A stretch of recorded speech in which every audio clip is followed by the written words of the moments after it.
Hello everybody, this is Blex back with a new video for Python. We're going to be explaining environment variables. So you may have noticed in my last video, the installation video of the Anaconda package, that I was getting this error in the command prompt. When you type Python, it says Python is not recognized. Like, what? We just installed Python. What are you talking about? Well, it's because we did not set a path variable. So if you open up the Anaconda prompt and type Python, it works as advertised. Now, how do you set a path variable? Where is a path variable? It's in your control panel.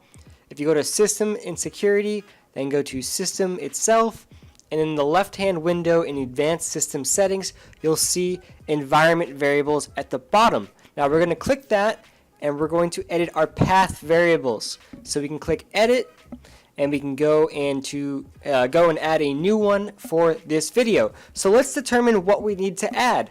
What is a path variable doing? Well, it's identifying where we can access Python. So if we want to access Python, the executable itself, we need to navigate where we installed Anaconda.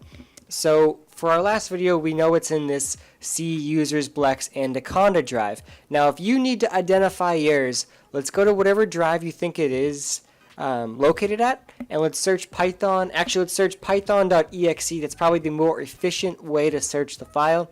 We're trying to locate that specific file, that exe file, in this drive, and we're just trying to back out one step and see what folder it's in and list that as the path variable.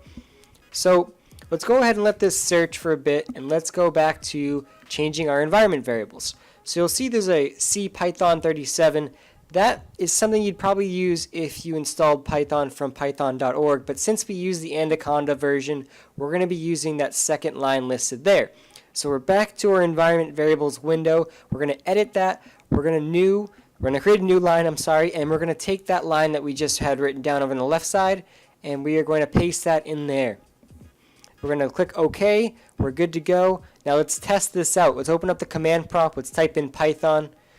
There we go. We have access to Python as we would in the Anaconda prompt. Let's do a quick hello world to validate that as well. And there it goes. So thank you guys for watching. Please like and subscribe and continue watching for more Python content. Thank you.